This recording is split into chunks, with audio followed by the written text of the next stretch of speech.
Or fun. It's Friday, June 3rd, 2016. This is Real in the Field Goals!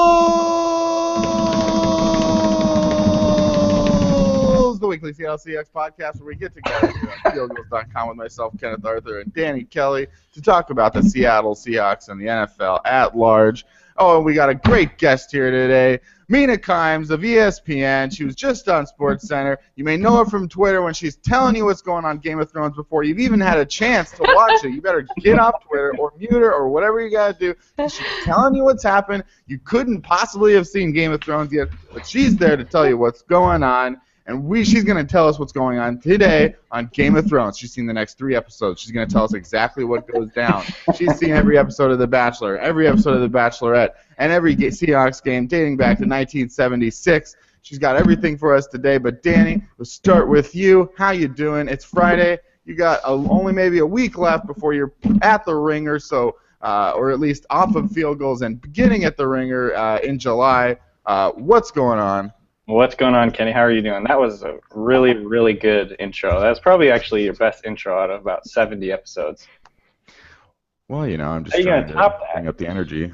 I would like to say that I actually found out, and here's a spoiler in case you're not, if you haven't watched any of this season of Game of Thrones yet, just mute me for a minute, but I actually found out that Jon Snow was alive again from Mina on Twitter. Yeah, I think I did too. If you didn't, okay. I don't. Hey, let me defend myself for a second. For the record, if you didn't know before then that Jon Snow was alive, after he was on the cover of every magazine, after they inexplicably kept his body in perfect condition sitting on a table so you could look at him, you don't deserve to have a television. You don't deserve to be on Twitter. You should just give up. I spoiled that for no one. These are strong takes. I regret nothing. Wow. Yeah. Well, I would like to say that I wasn't mad, and in fact, I like spoilers. We might have mentioned this. You have said this before. It's not like the most popular take. I wouldn't say that you're normal in this regard. Yeah, no, I read spoilers before I watch shows, so. I also just feel like if you care a lot about not having a show spoiled, stay off the internet for 2 hours. Twitter is it's just the stupidest thing you could do if you're actually worried about spoilers. His name was trending on Twitter. Like, what do you think happened, Well, I mean, Mina, for you personally, because you don't really, I don't know, if it's hard to, get it. There is no correlation because there's no more time zones keep going east. If there was... What would you do if you lived on the West Coast? What would your solution be, or would you just go ahead and find out what happened on the episode before you watched it? I think I would just get off Twitter if I cared that much, but I don't. I don't personally care about Game of Thrones spoilers. One thing, for example... But you do. You know what? I mean, you know what your care level is for Game of Thrones, so your personal level is, I would stay off of the internet for 3 hours. No. I wouldn't, honestly, because my threshold for that show is not that low. However, for example, I've watched Seahawks games on the internet when I've been traveling or whatever, using the NFL Game Pass, and when it lags and you can see what happens on Twitter in real time, sometimes I'll get off Twitter because I like to discover what's going on while I'm watching it. So I just don't go on Twitter if I care. It's an easy solution. I saw David Ficillo from Niners Nation tweeted something I think it was in reference to Game of Thrones spoilers or whatever, but he said one time this guy tweeted him before the NFL draft to not tweet anything that happened in the draft because he was DVRing it and wanted to watch it. Chilla's not going to tweet anything that happens in the draft. Right. Yeah, that brings up some weird questions about Twitter, which is does my Twitter exist for myself or as a service to other people? Am I you're not paying me for this, right? So, anyways, real salty. That's a good point. I mean, I'm not mad at you either. It's but I would say that I've come to realize that during moments or big things like a Game of Thrones or I watched last season of The Bachelor. I don't even because if I mute you, I'll probably forget to unmute you at some point. It'll probably days or weeks will pass. Where the hell is Mina? But I've just found out a way to sort of scroll through my Twitter while ignoring you. So, but that's only for those couple of hours or whatever. Because not only do you say words, you post pictures. Hey, I don't mind. Do what you gotta do.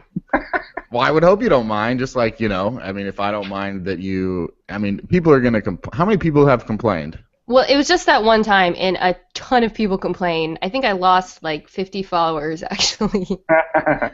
I'm It's sure most of fine. them are back. Maybe, yeah. I mean, they could have just muted me, I guess, but they were angry. I don't know. Mm-hmm. No Well, one I that's the way actually to make know. a statement. It's like you want to go out there and, you want to vote for like a presidential candidate. You're not going to make a statement with Mina unless you unfollow. You got to make that statement, then you can come back and refollow. But don't unfollow, of course. I generally times. I don't generally keep track of my follows too closely, but like I remember I retweeted like 15 straight Ted Cruz. Like there was like I remember Ted that. Cruz looks like tweets that were hilarious. I tweeted like 15 straight and I lost like 50 followers. Like Oh, Mm-hmm. I loved that. I wish I could have followed you more when you were doing that. I was like, I Floods. guess maybe stay out of politics on this one. Yeah. I It mean, was yeah, more like try. Any flood of any type, like you're flooding your feed, usually that's going against what people want to see, but as Mina said, fuck them. Like, it doesn't really, and I would say the same thing to them about their Twitter account. Like, it depends, I guess, what you're going for. Like, you can't run the Chipotle account and tweet, like, certain things. I guess, you can't do, like, a business account, but it's all what you want to do. I feel like I'm going to start, like, because I'm a huge Big Brother fan, and I don't get to talk about it with anyone, and I feel like I'm going to be live tweeting the shit. Maybe I'll lose some followers, but maybe it's time for me to, express my feelings for Big Brother. It's insane to me that Big Brother is still a thing. That's what I was going to say. I thought you were joking. You really watch Big Brother? That's really your tone and the way that you worded that for Bachelor and Bachelorette superfan with a podcast about the show now. How dare you? Those are the most popular reality shows in America. Big Brother, I feel like, might still be big in Australia or something, but I've never met an American who watches it until now. Oh, come on. Big Brother. If it's going on for 18 seasons now, I think that people are watching it. Yeah. I think I just finished Survivor. I mean, that's still a thing. People still watch that. That's also dope. So this is a Seahawks podcast, right? Do you think anyone's still listening? Well, yeah, we're doing the same. This is meta within the Twitter and the podcast of, I guess, talking about, whatever pop culture. I mean, if you're at The Ringer, if you're at ESPN, if you're at one of these sites, is it really about sports 100% of the time anymore? I mean, this is something that I think about, too. I mean, The Ringer, Mina, you're on a podcast about The Bachelor and The Bachelorette with yourself and another, Bill Barnwell, another sports guy, and there's nothing.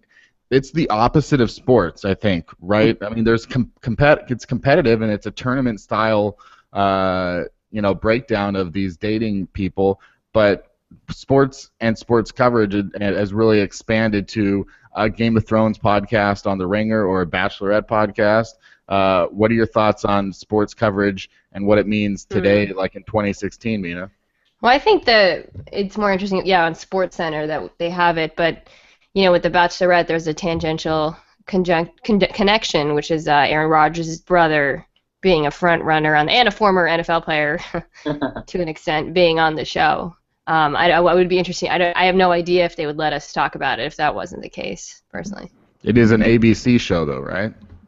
Yeah, it's also an ABC show. But this is the first time they've really talked about it on ESPN. I really feel like, again, I've watched the show for so long that it's only recently kind of been in my circle, if that makes sense. Like, I feel like nobody was talking about it a few years ago, and suddenly everyone's talking about it. I don't know. Do you guys feel like that? I kind of had you skip out there for a minute. I missed what you were talking. I was just saying, I feel like suddenly everyone's talking about that show in my circle, like in sports circles and stuff. Yeah, I don't know. It's definitely. I would just say in terms of the sports coverage, I feel like it's just become more like connected with pop culture in general. Like it's just less of a divide between pop culture and sports, and so it's like I don't know. It definitely feels like it's all of a sudden kind of come on. And it's kind of funny because, you've been talking about Bachelor for like years on your Twitter account, and it's really finally paid off. Well, I mean, like, I would also say this isn't like unprecedented to have a sports figure in a reality show. I mean, I mean, just this past year on Survivor, Scott Pollard, former NBA center, was one of the contestants. He got, he was a pretty big, they showed him a lot. He was a big figure in the season of Survivor. You can go back and see Jeff Kent, one of the best baseball players in the 90s, was on Survivor. Jimmy Johnson was on Survivor. So they've had a lot of sports contestants. Dancing with the Stars has had a shitload of athletes on that show before. So I don't know if this maybe because Jordan Rodgers, I mean it's nobody. I mean I realize that he's related to the biggest player in the NFL, but at least the other guys actually were relevant athletes. Yeah, we cover Dancing with the Stars, and we've been doing it for a long time. I mean, not cover, there's no Dancing with the Stars beat reporter. But if you go to ESPN, they'll often be like, Antonio Brown's still in the show or something. So that's actually, a thing they've been looking at for a while. With Survivor, I mean, I don't think people watch that anymore. Come on, Mina. You can't go on for 28, 30 seasons and be completely irrelevant. I'm going to look up the ratings and I'm going to compare them because I think that we're overhyping the amount of people, especially what are the demographics for The Bachelor? How much do the demographics for The Bachelor line up with demographics for SportsCenter?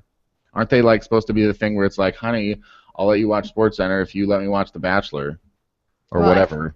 I'm no television expert, but I think they're usually trying to expand the audience. But there you go. Well, you said it first. You're no television expert. Well, I think that it is interesting. I mean, this is to me an interesting sports conversation. Is that the expansion of sports and coverage of things, and Game of Thrones as well.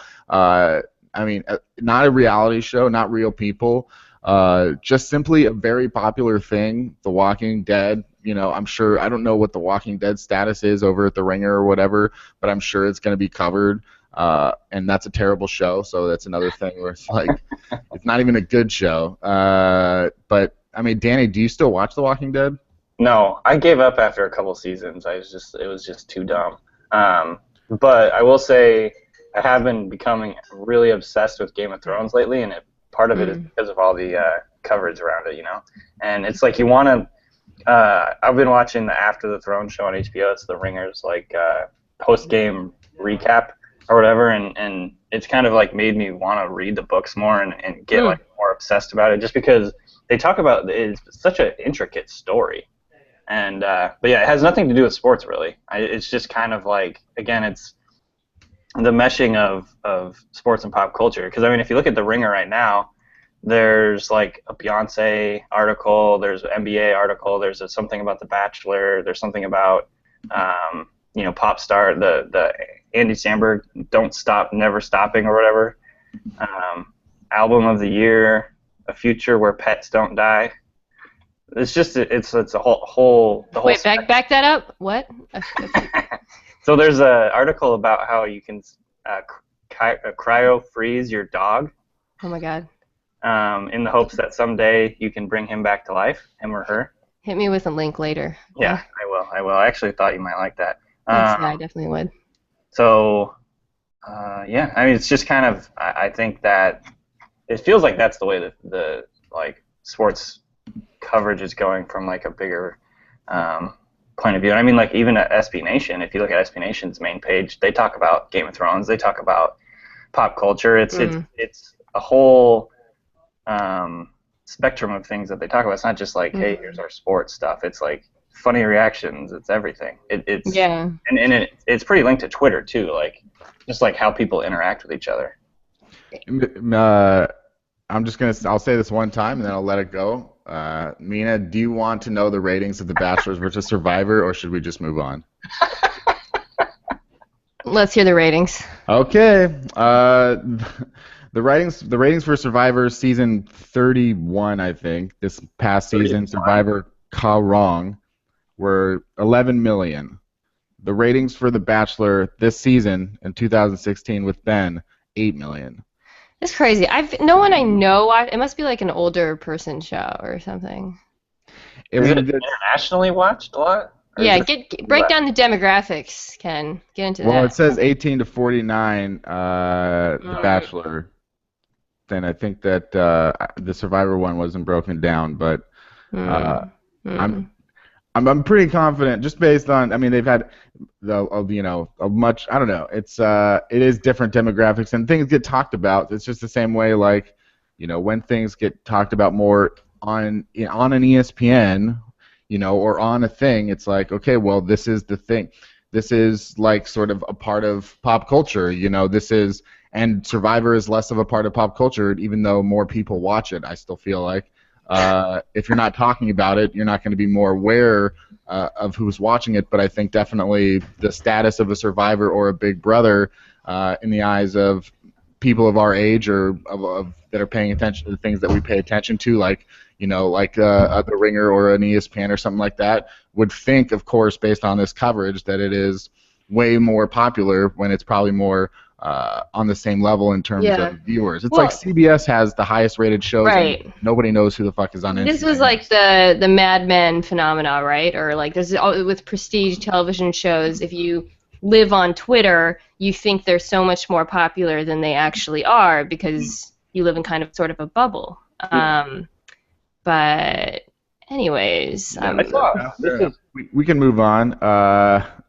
So, have you guys ever heard of the Seattle Seahawks? I have, yes. Tell me more. Not much to say. It's pretty much the dead time of season. If you look at we'll move on some of the hot topics of the off season for the Seattle Seahawks and get Mina's thoughts. I think for the first time since you haven't been on the show for, I don't know, a few weeks or something. But I think it's been a few months. A few months. So since the last time you were on, Marshawn Lynch was certainly retired, and from now there's a lot more questions up in the air. Me and Danny, this is something that we discussed last week on the podcast and with Stephen Cohen. What do you think is going to ultimately happen with Marshawn Lynch? I think he's going to stay retired, but maybe not, but he's definitely not going to be on the Seahawks, right? I think everybody agrees that they've moved on. They've game planned for a future without him. It just doesn't make sense.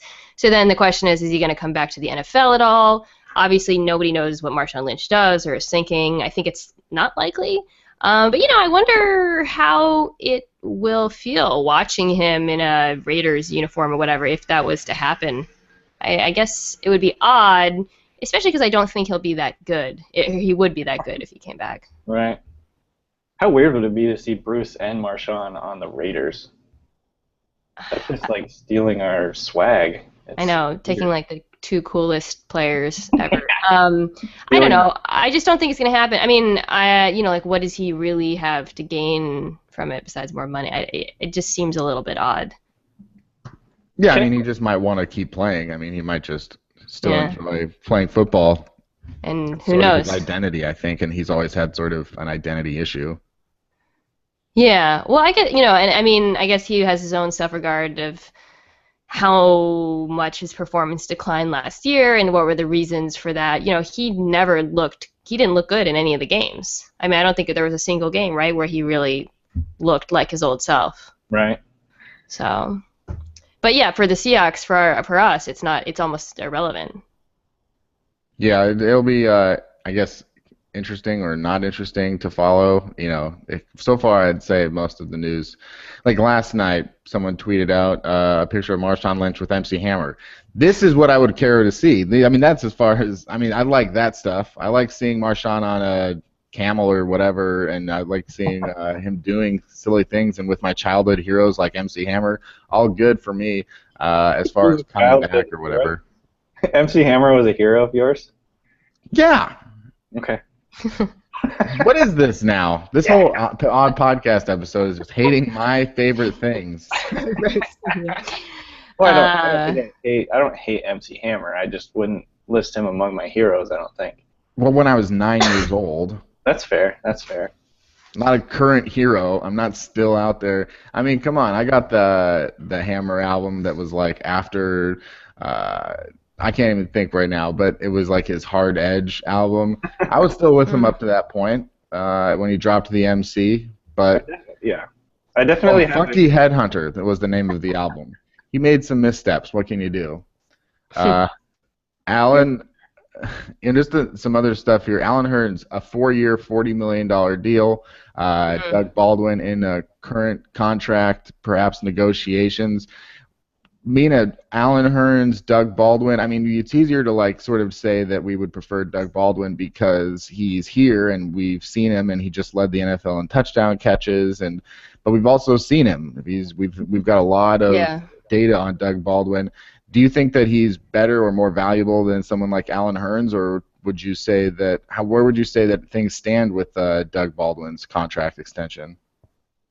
Well, so quick question about the Alan Hearns contract. That's an extension, right? So he's still got a couple years left under his UDFA contract, I think. I'm not sure how many years. Or how is it being reported? I don't know if he had 1 or 2 years, but so it might be a little less valuable than So, anyways, I think like if I had my choice between the two players in his vacuum, right? Like so, starting fresh, I would choose Hearns just because I think we saw Doug Baldwin's ceiling last year, and it is a high ceiling. And if he was to perform at that level again, that's amazing, and he deserves to be compensated, I think, as a top-tier receiver. I think Alan Hearns may not have reached a ceiling yet, and there might be just more raw talent there. So I think he's a better player. But, Doug Baldwin, given how he's developed such great chemistry with Wilson and what we saw last season, I think I'd certainly be happy if the Seahawks decide to extend him at I think, a pretty high rate. Danny, Alan Hearns, just to refresh everyone out there, an undrafted free agent out of Miami in 2014, had 51 catches for 677 yards as a rookie, had 64 catches for 1,031 yards and 10 touchdowns with 16 yards per catch, playing with Blake Bortles in the Jaguars offense. 4-year, $40 million extension, it is, and he's only had 2 years under his belt. So, yeah, would have had 2 years more. So he'll be in Jacksonville for a long time. What do you think of the deal, and what do you think about the comparison to Baldwin? I mean, I think the deal makes sense. I think it's they're locking him up a little early, and I think they're operating on kind of like a schedule. They've got some other guys that they want to extend and lock up over the years, and so I mean, I don't know, kind of on the surface it looks a little bit like an overpay, but his numbers are definitely there. Touchdowns are important, and I think that's probably why we may see the Seahawks wait a bit to re-sign Baldwin, because like Mina said, like he exploded last year. So if you sign him on the stats he put up last year, it's like you're going to be paying a really high premium. Now maybe they'll wait. Maybe they'll wait and see if he comes back to earth a little bit next year. Maybe they'll wait like half a year and see where he is. They might end up doing it this offseason. Who knows? But I mean, you're going to be paying a real high premium for those 14 touchdowns. When you look at the last couple of years, he had 3, 5, 3, 4. Right now, Doug Baldwin's leverage is extremely strong, and so we might see the Seahawks wait a bit and see if his stats kind of fall back to earth a little bit. But I haven't watched enough of Hearns, to be totally honest, to really try and say if he's better or worse than Baldwin. I think Baldwin's really, really good, though. I think he's even still pretty underrated as a route runner and as a pass catcher. Like, he just doesn't drop anything. And so I think, especially just in the Seahawks offense, I think he's super valuable. So I think if I had to choose, I would just take Baldwin. And it's hard to do that out of a vacuum or in a vacuum, but just because he's been with the team for 5 years now and has developed that rapport and everything. So I would go with Baldwin. I think he's a really strong player, and I think he still could get better too. So, but I simply just don't know enough about Hearns. I haven't watched the Jaguars enough the last couple of years to really kind of know exactly what kind of player he is. Who do you think that you'll watch more of next year, the Jacksonville Jaguars or the Oakland Raiders? Oh man, that's a good question. That's a good one. Yeah, they're both rising teams.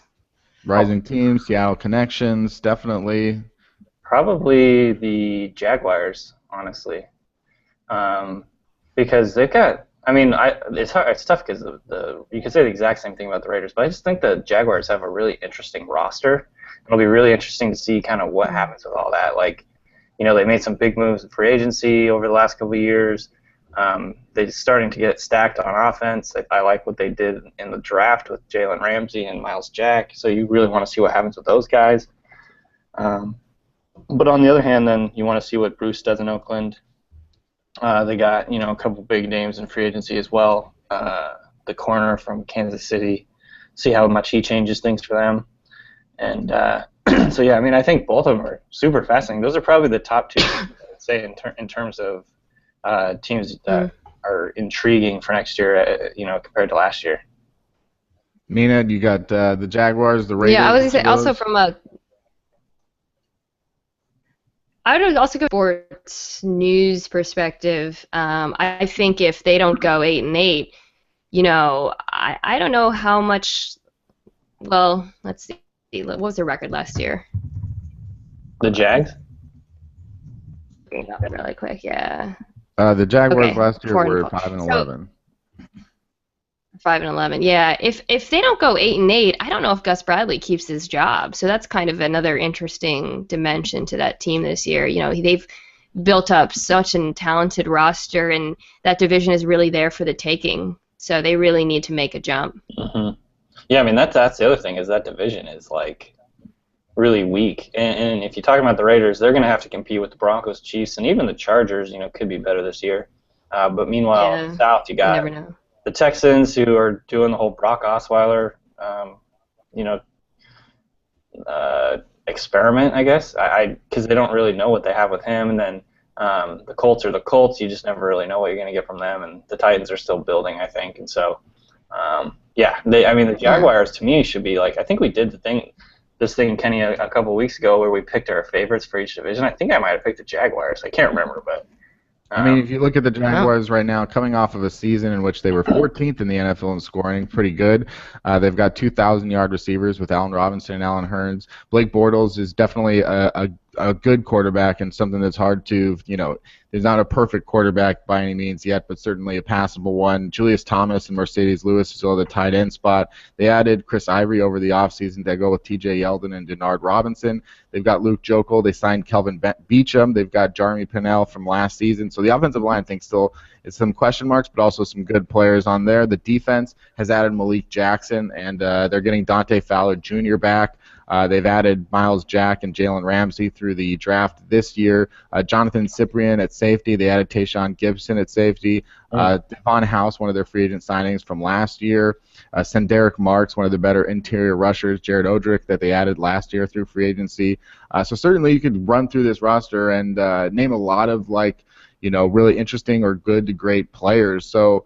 Who else in that division do you see challenging them besides, say, the Indianapolis Colts? Could the Texans do it? I mean, the Texans have a great defense. I think it just comes down to Brock. Yeah. To me, it's still a quarterback's league. I mean, the defense, obviously, last year with the Broncos, the defense really carried them, and they kind of broke the mold in terms of how you think teams can win. But I don't know. I just don't really have a lot of faith in Brock Osweiler, to be honest. And so I see them more as like a 500 team or worse. But I think the Jags, based on their division, I expect them to make a pretty big jump. It's like kind of like how the Seahawks went 7-9, 7-9, and then jumped up into I think they were 13-3 or 12-4 the next year, and then kind of hit their stride. And so it's time for them to do that. If not, then I think you really do have to kind of wonder if Gus Bradley's the answer there. We've talked about the internet. We've talked about football. We can talk about the internet and football. Danny, if you could sort of maybe give your sort of rundown of what this all involved, can you talk about what Tom Cable said this week about sort of the way that the internet and sites like Pro Football Focus get into the minds of young players and can damage them? Yeah, so basically he was asked, and first I want to correct myself. The Seahawks went 11-5 after going 7-9 2 years, but that's still a big jump. So you can expect maybe the Jaguars to do something like that. In terms of Tom Cable, he was pretty much asked by Brock and Sock about how PFF, basically the Pro Football Focus, gave Seattle an F grade or something like that on their first round pick in Jermaine Ifedi. and he was kind of asked like, I don't exactly remember the exact question, but he was basically saying like, what do the Seahawks think of that? What kind of effect does that have on players, and is that something that they have to coach their players up about? And he basically said, yeah, like you have to coach your players up to kind of not be on Twitter and not try and react to some of the things that because there's so much negativity on Twitter. Like, I mean, you guys are on there all the time. Like, you see it. It's people like tweeting at sports stars, people tweeting at players, and you can really you have to sort of deal with the thing that there's not really much of a buffer anymore between fans and players. It's basically just like you can talk to a player as much as you want. And so he said some stuff here. Let's see. He said, you watch him and you see what you think, and people don't. And so then he kind of trails up. People don't have to be accountable, and that's talking about PFF. They can say or think what they want, and that's okay. But what they really don't realize is how they could screw up a young person, because all these kids read all the Twitter and social media. One minute they're loved, the next minute they can't do this or they can't do that. It was a bad pick or whatever. And then he talks about how Jermaine's a strong-minded, strong-willed kid. And how they have to kind of look for guys like that. So, like, when you look at what the Seahawks kind of look for in players, and Tom Cable basically listed off what they look for, and none of it was really, like, skills at being an offensive lineman. It's like, strength of mind and athletic ability and ability or willingness to strain, people who love football, like all these, like, kind of intangible things. And they're basically just looking to, like, take a raw piece of clay and mold it to what they want, because, like, they really don't believe that the college game even prepares these players for the NFL. So basically, long story short, he was basically saying they have to coach their players up to ignore the noise, and if they're actually paying attention to it, not let it get to their head. So, like, they're looking for guys that don't let that kind of shit, like, get to them. And the first thing that came to my mind when I heard that was, like, you've seen on Twitter, Justin Britt, like, has blocked, like, half of Seahawks Twitter, right? And so it's like the kind of the joke, like, he's better at blocking on Twitter than he is on the football field.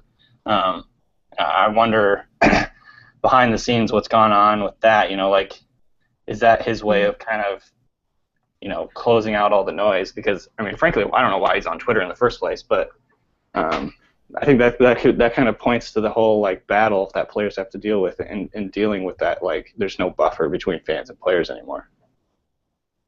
Mina, how would you want to build off of what Danny said in terms of Twitter? I mean, we've talked about Twitter. We've talked about, I mean, here's a Twitter spoiler. Justin Britt's not very good. So what would you say about the whole social media thing in terms of young players?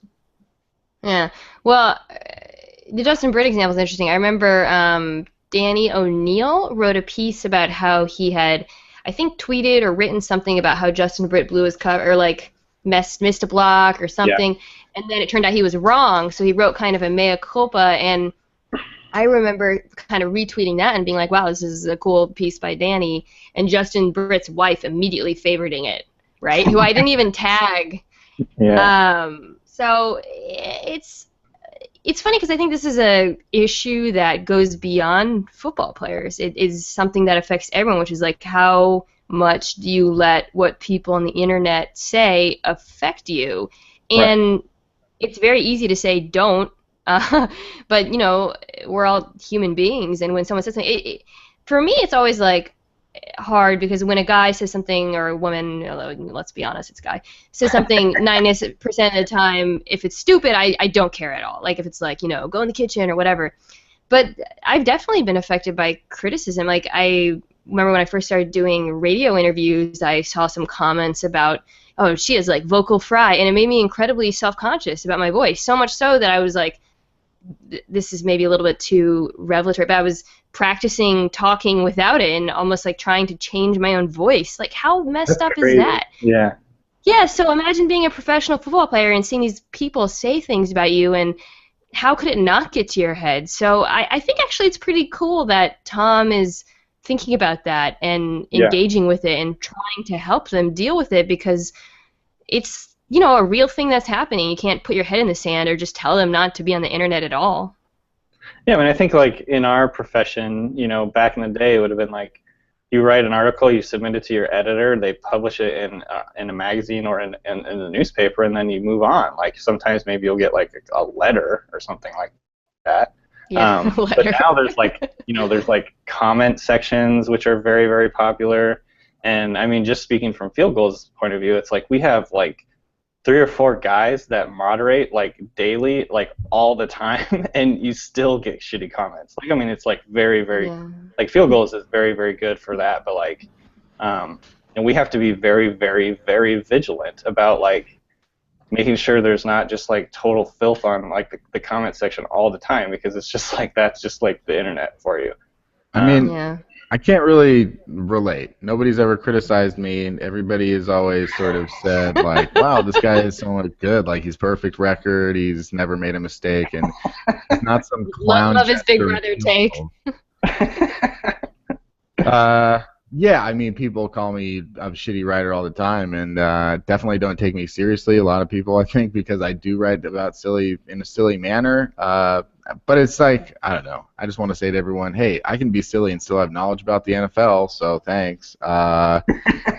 It is sort of, but that's something I think that I definitely developed a tougher skin through over the first 3 or 4 years of being on the internet. It's kind of, if anything, it was better for me, and I would hope that, at the end of the day, if you're being paid a stupid amount of money to play football and you're not even that great at it, I think that you should have a tougher skin and should definitely get off But of people Twitter. say that to me. But people say that to me, Kenny. Like, once I cross like 25,000 followers or whatever, and if I reply to a guy who's being a dick, he'd be like, well, you're like on ESPN. Like, shouldn't you have a tough skin?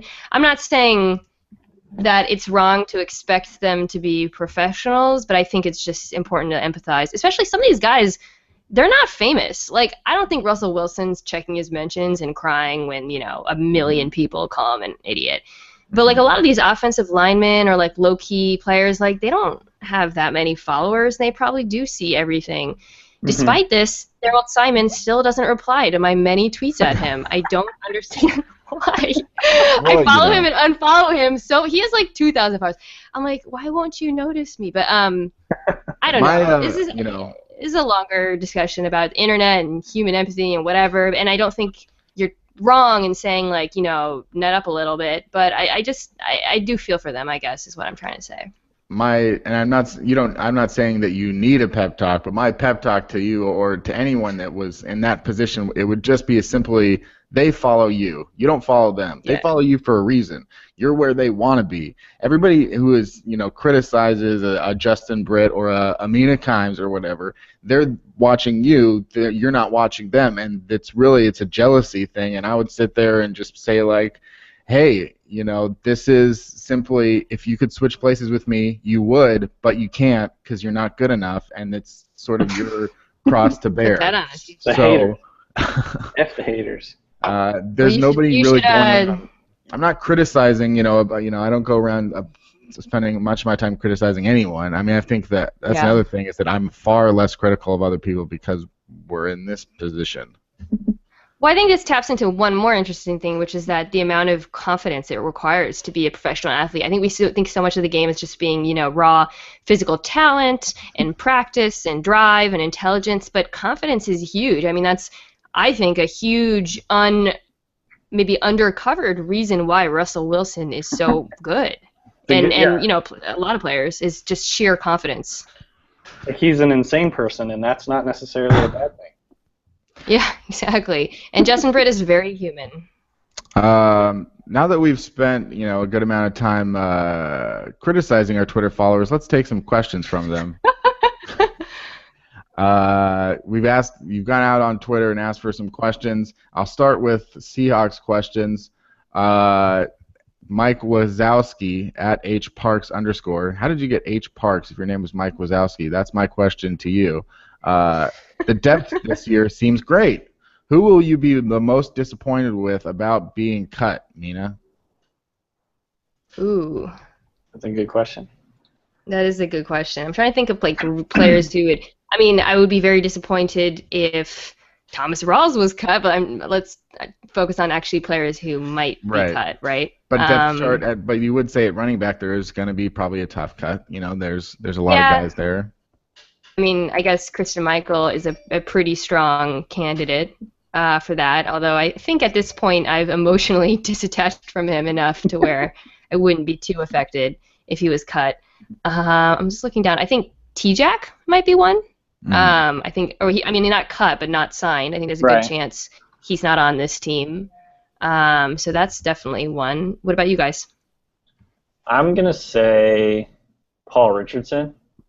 I think there's still he's not necessarily on the bubble because I think there's still a lot of potential there. But I mean, if you get we've seen the Seahawks do this before. It's like if you have guys like Kevin Smith and Casey Williams who are reliable, dependable, they're healthy, they're doing really well, they're making contested catches, they're playing special teams, they're doing all the things that the team needs, and then you got Paul Richardson, who I don't know if he does special teams, I don't think he does, and he hasn't been able to stay healthy. Like, does he separate himself enough from the group, even though he was a second-round pick, blah, blah, blah.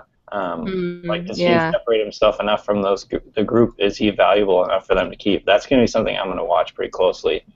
And the other thing that I would be looking forward to watching is kind of what happens at corner. I think that they have a really really good depth at cornerback right now. So you got guys like Marcus Burley, and then I should say defensive back. You got Stephen Terrell, Marcus Burley, Tyvis Powell, Kelsey McRae, Stanley Jean-Baptiste, Harold Simon, Ty Smith, Jeremy Lane, Richard Sherman, Deshaun Shedd. There's so much talent there, and they're not going to be able to keep all those guys. So. And then I didn't even talk about Browner. So there's going to be guys like Stanley Jean-Baptiste or Marcus Burley, Stephen Terrell that get cut probably, and it's going to be kind of interesting to see if there's any surprises there. Is Tyvis Powell going to be able to make the team? Because people are pretty excited about him right now. Is Brandon Browner going to make the roster? So I think that what happens at corners or just defensive back in general is going to be really interesting. I would say that there were some corners and some defensive backs that I would have named in that list. Just based on the fact that of as much positivity as we've heard about Kelsey McRae, if it didn't work out, that would be disappointing. The idea of Brandon Browner in that linebacker type role, I just want to see it, and that would be kind of disappointing. That'd be fun if it worked out. And Christian Sicoli, I think that there was so much hype about how he's the most athletic player of his size in the NFL, and that he was a big project at center, and they kept him on the roster all year last year. So I would be disappointed to see Christian Sicoli's time come to an end before the second season, and it wouldn't be a huge loss because he was a sixth-round pick in a project from the beginning. But that would be disappointing for me, and I just think it's I don't know. It's just interesting. Some of the guys that they picked, it's really hard for a third-round pick to not make the team. But some of the guys that they picked at the end of the third round, like Nick Vannett or Reese Adiambo, I think they're going to make the team, obviously. But because there is so much depth, if they tried to slide any of these guys onto the practice squad, it's not going to happen. But I think there's a chance that just because it's the Seahawks and just because I could see someone that they drafted later or undrafted free agency was just better, that they're not afraid to move on from a guy if it doesn't work out. And we can't just assume that a guy like a Nick Vannett is just going to work out because he was a third-round pick. So that's some of the things going on. And Alex Collins, I really want to see make the team over Christian Michael. With regards to Brandon Browner, because I feel like that's been maybe one of the more compelling off-season storylines, just because we've gotten so many weird quotes about how they plan to use him. And if any of them are true, and maybe they'll be true even if he doesn't make the team, maybe they'll try to use someone, I don't know, like an Eric Pinkins or something in a hybrid role. How do you guys feel about the Seahawks radically reinventing their defense? Yeah, I mean, does it concern you at all? I mean, they're talking dime sets, multiple sub packages. I think even messing with the base. I mean, it's a huge difference. I think it's kind of it's a dual-edged sword. Obviously, I think part of it is the Seahawks have made their hay on being simple, right? Yes. They're very much just this is what we do. Come try and beat us. And for the most part, over the last like 3 years, that hasn't happened. They've just been better than everyone they faced almost. Now that said, I think there were some things last year that were really frustrating. Obviously, like fourth quarter collapses, a tight end issue, covering tight ends, and so I definitely am like intrigued to see if they kind of tweak things a little bit to try and kind of cover some of the issues that they had last year. I don't think they're going to change drastically or radically next year. I think it's Pete Carroll's defense, and I think Pete Carroll's been running the same defense for literally like longer than I've been alive. So I don't think he's going to change things drastically. I think what he does do is kind of change things a little bit based on the personnel he has, and I think right now you don't really have a Sam linebacker that they think can play like every down. And so we talked about this a little bit last week. Like I think the Seahawks will probably end up playing more defensive back type guys as their Sam linebacker. Kind of like, like it's a de facto Sam linebacker, but you're playing like a Brandon Brown or like you said, like Pinkins or somebody like that where, they're still good against the run, but they're, maybe a little bit better in pass coverage. I'm not sure how they'll use those guys, but Seahawks play a lot of zone, and so I could just see, them trying to kind of replace Bruce Irvin with a number of guys. And kind of feel it out and see how it goes. I don't think they're going to change drastically, though. Well, speaking of sort of Bruce Irvin and replacing and pass rushing and et cetera, from Ross Lambert at rlambert_27, Frank Clark, is he ready to make a big impact? And then there's just asked for a sack prediction, but I think that's going to be kind of difficult to do because we don't really even know who's going to play where. So, Mina, we've had a lot of Frank Clark discussion since he was drafted, but here we are now. Thoughts on Frank Clark going into year 2? Frank Clark's going to play outside linebacker, right? That's what they said. Exactly. Right. Anyways, for anyone who's listening, that was where he was listed. Yes. That is an extremely nerdy inside joke. Right? They messed up the roster for like 10 seconds. I'm pretty they seem extremely optimistic for him. I think that it was a little surprising to me that they didn't draft like an obvious Bruce Irvin replacement. That was obviously one of the areas where I think a lot of people thought they would target in the draft or maybe in free agency, and they didn't really do anything, which I guess probably speaks about a few players on the team, including Frank Clark, and what they imagine his potential to be and his upside. He looked really explosive at certain points last season, especially in preseason, and there was a few points in various games. So I think that you could see him he's definitely probably one of the 5 players I would count on the most to take a leap next season on the Seahawks. Yeah, and I would agree with that. I think they're counting on him to do that. I think, they brought Chris Clemens in as kind of like a hedge for that, probably. And, if Frank Clark kind of doesn't start getting it, maybe they could use Chris Clemens in the role that they have envisioned for Clark. But I think he's going to be, he's going to rush from the edge. He's going to rush inside. I think they're going to use him in a bunch of different ways. He's so powerful for his size, so explosive, such long arms, such ability to bend and all that. I think they have really high hopes for him. I think, he could be one of the, with Cliff Averill and Michael Bennett, I think that they could have a pretty devastating pass rush if he can be what they think he's going to be.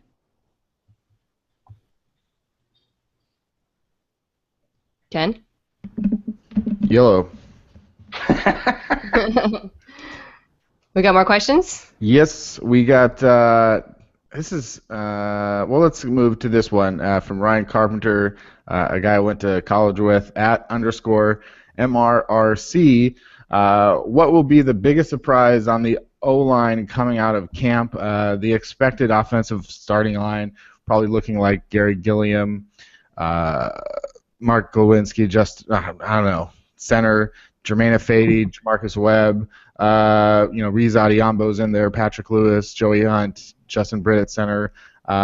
Mina, any big surprises or something that you would be surprised to see on the offensive line? I think a potential surprise is maybe Patrick Lewis not starting at center. You just continuously get the impression that they're not impressed by him, or Yeah. that at least they know what his ceiling is and they're not impressed by that. So I think there's a fairly strong chance that you could get either Brit or a wild card like Hunt there, something crazy going on. And I'm not saying that's what I want to happen, although I don't know if I have a strong preference.